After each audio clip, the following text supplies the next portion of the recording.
Opening the center grants immediate influence, setting the stage for rapid development and potential pawn pushes. Mirroring the pawn opens up central lines, aiming for piece activity. Developing the knight to f3 immediately challenges black's central pawn and prepares for castling, a sound fundamental principle for opening development. Developing the knight to a natural square, contesting central influence and preparing for further piece mobilization. Unlocking the Lopez, this bishop pierces black's defenses, creating immediate positional pressure and threatening subtle tactical volleys. Challenging the bishop's influence, black immediately questions the center's pressure, forcing a decision about the outpost. Preserving the pin's threat, the bishop retreats, keeping pressure on the knight and maintaining piece harmony. Striking at white's central pawn, this develops a piece while simultaneously preparing for castling. Securing the king is paramount, enabling further active piece play and a stronger central presence. Reinforcing the pawn's defense, black calmly prepares to castle, solidifying their king's safety. The rook's journey to the central file aims to bolster the d4 pawn's advance and prepare for potential operations on the open e-file, indirectly pressuring black's knight. Boldly pushing the pawns forward in this Lopez variation, black aims to immediately challenge white's bishop and gain some queenside space. This aggressive pawn advance forces white to decide whether to retreat the bishop or engage in a pawn exchange, potentially opening lines. It's a clear signal that black isn't content with a passive defense and seeks active counterplay. Repositioning the bishop to the safer b3 square concedes control of the c4 square, but fortifies the pawn chain and prepares for potential central pawn pushes, aiming for a more robust kingside defense while maintaining pressure on black's queenside development. Castle secures the king, preparing to contest the center and launch counterplay with the knight poised for action. Anchoring the queenside pawn chain while preparing for d4 offers more room for the pieces, particularly the knight on f3, and discourages immediate queenside expansion. Solidifying the central pawn chain, d6 creates a vital defensive shield for the e5 pawn and prepares for potential pawn breaks later, like d5 or c5, while also opening a diagonal for the queen. Opening the center like this immediately challenges black's pawn chain and forces a decision about how to handle the central tension, potentially leading to sharp tactical skirmishes or a more strategic battle for key squares. Targeting the knight directly on its established defensive square, black seeks to disrupt white's pawn structure and create imbalances. Observe how this bishop's relocation might influence the central pawn chains and the potential for queenside expansion should white commit to advancing further. Developing this bishop towards the center aims to challenge black's pawn structure and potentially prepare for a kingside initiative, offering white more central influence and freeing up the d-pawn. This capture liberates the d-file, inviting a potential struggle for central control and opening lines for piece activity. Reclaiming the central pawn advances white's influence, but it also solidifies black's knight on c6, creating an interesting pawn structure dynamic where white has a central majority and black has a queenside majority, hinting at potential pawn breaks on the flank later. Steering the knight towards the queenside, black aims to reposition this piece to a more active square, perhaps eyeing c4 or even b3, while simultaneously challenging white's bishop on b3. This maneuver, though seemingly slow, can disrupt white's harmonious piece development and potentially open up diagonals for black's own forces. It's a strategic declaration of intent to contest the queenside space and perhaps force white into a defensive posture. Sharpening the diagonal influence towards black's queenside, this repositioning eyes potential pressure on the b-file should it open, while also clearing the path for the f1 bishop's potential redeployment. Black's knight boldly ventures to c4, establishing a strong outpost and challenging white's bishop. This knight now eyes potential weaknesses in white's queenside structure, particularly the c3 pawn, and may prepare for further piece activity or a future pawn break. Requiring the bishop from its foray to c2, white aims to redeploy it more effectively, perhaps towards the kingside or even back to a safer square if the pressure on the queenside intensifies. It's a quiet repositioning, acknowledging the current pawn structure and the knight's intrusion on c4, potentially preparing a more active role for the piece in the ensuing middle-game struggle rather than leaving it awkwardly placed. Black initiates a daring pawn thrust to fracture white's pawn chain and immediately challenge the bishop on c2, injecting dynamic play into the center and seeking to unravel white's seemingly solid structure. Reclaiming central presence hinges on this pawn advance, a vital counter to black's encroaching knight and bishop on the queen side, simultaneously opening a diagonal for the queen and preparing for future pawn breaks. The knight's journey to a5, bypassing the now exposed c4 outpost, signals black's intent to disrupt white's pawn structure and potentially launch an offensive on the queen side, a daring maneuver that sacrifices immediate central influence for long-term queenside expansion and peace activity. The pawn thrust to d5 seizes central space, aiming to restrict black's knight on a5 and potentially open lines for white's bishops. It transforms the pawn structure, creating a potential outpost for white's pieces and forcing black to react to the new territorial claims. This aggressive push signals white's intent to gain initiative and exploit any lingering weaknesses in black's position. Consider how this pawn advance impacts the mobility of black's pieces, particularly the knight and potentially the c-pawn. A bold repositioning, shifting the knight from its previously active square to create a different kind of pressure, aiming to reroute it to a more advantageous square like c5 or even e5 if the opportunity arises. This maneuver also clears the path for the c-pawn to advance, potentially opening up the queenside and contesting the d5 pawn's dominion. White shifts the knight to a more flexible square, eyeing potential queenside expansion or a central redeployment, while solidifying control over the d4 pawn and creating defensive depth for the king. A timely repositioning of the bishop, the dark-squared defender now seeks a more active diagonal, potentially eyeing the kingside or supporting a central thrust by its rook. Sensing a slight overextension on the queen side, white redirects their rook to a potentially more active file, aiming to prevent black from solidifying their central presence and looking for opportunities to challenge the d5 pawn's dominance. Challenging the pawn chain with that advance creates significant pawn structure imbalances, immediately forcing white to clarify intentions on the queen side and potentially opening lines for your pieces. Challenging the overextended knight on a5 feels paramount, forcing black to immediately confront the spatial concessions made with the previous pawn thrust. Black surrenders the bishop pair, opening lines but simplifying black's game considerably, while white maintains good central control and potential for kingside attack. Recapturing the bishop with the knight stabilizes white's center and clears the d-file for potential future pressure, but it also surrenders the initiative and allows black's pieces to become more active, particularly the knight on a5, which now has a clearer path to c4 or even b3. A bold attempt to disrupt white's queenside structure by creating doubled pawns, though it significantly weakens the queenside light squares and opens the c-file which white can now contest. Opening the file with this recapture immediately challenges black's pawn structure and creates a dynamic imbalance.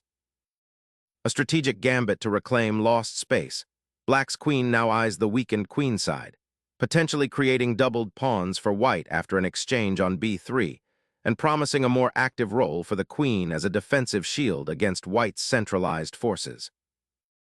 A pivotal moment arises as the bishop redirects to the kingside, a subtle yet impactful repositioning aiming to bolster the king's safety and prepare for potential pawn breaks. This unexpected diagonal thrust by the bishop immediately challenges white's control of the c-file and aims to exploit the perceived overextension of the white pieces on the queen side, potentially leading to complications if white isn't careful with their pawn structure. Relocating the rook to the second rank aims to challenge the open c-file, a critical avenue of penetration for black's pieces, while simultaneously offering some support to the pawn structure. This maneuver seems to be white's attempt to break free from black's suffocating pressure on the queen side and potentially activate the rook for central action. Observe how the rook's repositioning might influence the strategic value of the e-file and the potential for future piece exchanges, thereby altering the character of the game. Consider the implications of this rook lift on the coordination of white's minor pieces, particularly the knights, and how it might influence the defensive capabilities around white's king. It's a move that acknowledges black's forceful play on the c-file and seeks to rebalance the dynamic by seeking counterplay and contesting this important open line. Puncturing the queenside pawn chain with this advance seeks to disrupt white's tidy structure and open lines for black's pieces, particularly the knight on a5, which has been rather passive. The knight's aggressive leap to d4 injects immediate tension, seeking to exploit the open lines and potential weaknesses created by black's pawn structure, aiming to disrupt the coordination of black's pieces and perhaps initiate a decisive kingside attack. Averting the immediate pressure on the d-pawn, black repositions the rook to support the e-file's advance and prepare for potential central breakthroughs, subtly reinforcing the pawn chain's stability. Initiating a bold central advance, this knight repositioning aims to disrupt black's pawn structure and seize control of key squares. The knight's migration to the 5th rank creates immediate pressure on the weakened d6 pawn and potentially eyes the vulnerable f7 square, hinting at future tactical possibilities. This maneuver injects dynamism into white's position, challenging black to accurately address the newfound threats, lest their queenside pawn advances become irrelevant. Consider the knight's role as a disruptive element, forcing black's pieces to retreat or defend, thereby gaining valuable tempi for white's development. The strategic intent here is to exploit the open diagonals and files that might arise from the ensuing complications, potentially leading to a decisive attack.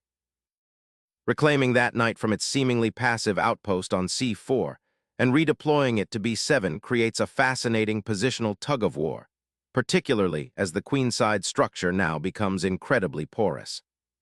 Consider how that knight's relocation potentially prepares for a future advance of the b-pawn, aiming to shatter white's carefully constructed pawn chain, or it might serve as a crucial defender against any incursions down the open file. The tactical landscape shifts subtly. White's strong bishop on e3 now finds itself with fewer immediate targets, and the tension around the d5 pawn intensifies as the knight's absence from c4 removes an indirect defensive pressure. This is a move that prioritizes flexibility and defensive solidity over immediate aggression, a calculated gamble in the face of white's initiative. White consolidates the bishop's position, aiming to create a resilient defensive setup and potentially reroute the piece to a more active square like g5 or h4, pressuring black's kingside pawn structure while simultaneously bolstering the d4 pawn's defense. Preparing to storm the kingside and potentially liberate the knight on a5 with a timely e5 pawn push, black seeks to disrupt white's imposing bishop on d4.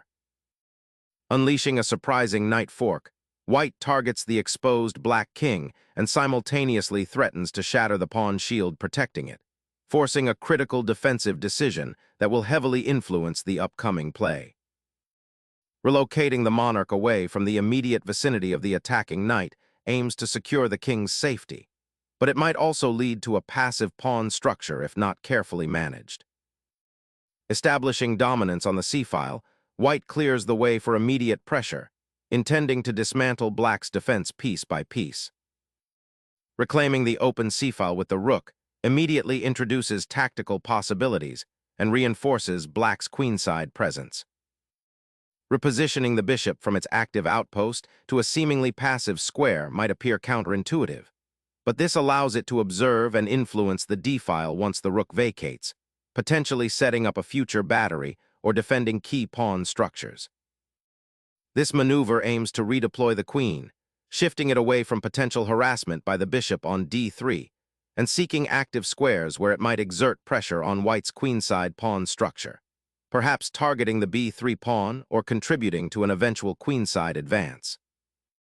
Recapturing on c2, white aims to consolidate his forces and potentially exploit the open c-file, but he must be wary of black's pieces swarming towards the kingside. Nipping at the heels of white's advanced king's bishop, this knight's maneuver into the enemy camp aims to disrupt white's carefully constructed pawn chain and create immediate attacking chances. Shifting the bishop to f1, a seemingly passive repositioning, strategically aims to bolster the kingside defense and unlock the rook on e2, preparing for potential centralized operations or even a daring kingside assault should black's pawn structure falter. The knight's rerouting to c5 injects a dynamic element, creating an immediate threat of tactical exchanges that could disrupt white's harmonious setup. Liberating the d-file opens up black's queenside. The immediate recapture opens a vital diagonal for the queen, creating a clear tactical threat against the unprotected white rook on c2, while simultaneously freeing the bishop on c3 to potentially exert pressure along the newly opened file. Pouncing on the exposed diagonal, this recapture seizes a crucial open file and promises to unravel black's tightly packed defenses. Shifting the king to g7 opens a crucial diagonal for the queen and prepares to untangle the rook, aiming to activate it on the c-file or perhaps a central file if the opportunity arises, while also offering a potential retreat square should the d5 pawn advance further. The knight's relocation to g4 is a bold maneuver, aiming to exploit the weakened dark squares around black's king and potentially initiate a kingside assault, a classic theme when the center solidifies and flanks become targets. The knight's sacrifice, a bold gambit to unravel the pawn structure, promises a dynamic, open game, shifting the focus to black's newly exposed kingside and the potential for piece activity on the weakened squares. Unveiling a potent discovered attack, the queen now eyes the weakened black king with predatory intent, forcing a desperate defense. The rook's bold advance to b8 activates a sleepy piece, eyeing the vulnerable b3 pawn and potentially creating a discovered attack if white's knight moves. Initiating a flank attack, this maneuver aims to disrupt black's queenside pawn structure and potentially open lines against the uncastled king, a risky but bold proposition given the current material balance. Reclaiming a pawn now, black introduces a dangerous tactical skirmish, hoping to disrupt white's well-organized defense by creating immediate threats on the 7th rank and potentially exploiting the exposed king. Reasserting pressure on the d-file, this maneuver aims to disrupt black's newly solidified pawn chain and create potential weaknesses around the king. Boldly challenging white's queenside pawn structure, this thrust immediately clarifies the tension and forces a decision regarding the advanced rook on the c-file. While it opens avenues for counterplay and potential piece activity, it also risks weakening the kingside defenses if black fails to achieve sufficient compensation. Rescuing the besieged rook, this maneuver aims to solidify the pawn structure on the kingside and prepare for a potential defense against black's queenside initiative. Introducing a new attacker to the e-file, this maneuver aims to disrupt white's pieces and potentially create weaknesses around their isolated queen's rook pawn. Asserting dominion over the crucial 6th rank, white's rook instantly mobilizes, threatening to sever the black king's escape routes and prepare for a potent invasion of the queenside. Opening up the f-file offers a potential pathway for the rook to become active, but it might also expose the king if white finds the right follow-up to exploit the loose pawn on e5 and the general lack of piece harmony. Reclaiming the d-file with the rook instantly seizes a critical open line, threatening to splinter black's central pawn structure and creating new avenues for attack on the king. A desperate attempt to exploit the newly opened queen diagonal and disrupt white's powerful centralized pieces, although the exposed black king and white's looming threats on the h-file make this a risky gamble. Recapturing the pawn on a6 immediately re-establishes material equality and opens the file for white's rook, potentially creating future attacking opportunities against black's queenside. Exploring new avenues, black redirects the queen to a more active central square, challenging white's isolated rook and aiming to disrupt the coordination of white's pieces. Reclaiming the initiative, this redeployment of the rook aims to disrupt black's powerful queen and rook battery on the d-file, creating immediate tactical questions for the opponent. The queen boldly advances, challenging the pawn structure and aiming to exploit the open files, though it potentially exposes itself to counterplay along the 7th rank. Suddenly, the pawn on d6 becomes a major obstacle, a real thorn in black's side, demanding immediate attention before it advances further and potentially causes chaos. Grasping for initiative, black pushes the g-pawn, a desperate bid to open lines and perhaps create some chaos around white's seemingly well-fortified king. The queen repositions, seeking greater influence over the d-file and potentially creating threats against black's exposed kingside. Unleashing a pawn storm on the kingside, aiming to shatter the defensive shell around white's king and create immediate threats. Unleashing a forcing check, the queen now occupies a prime diagonal, forcing the black king into an exposed position.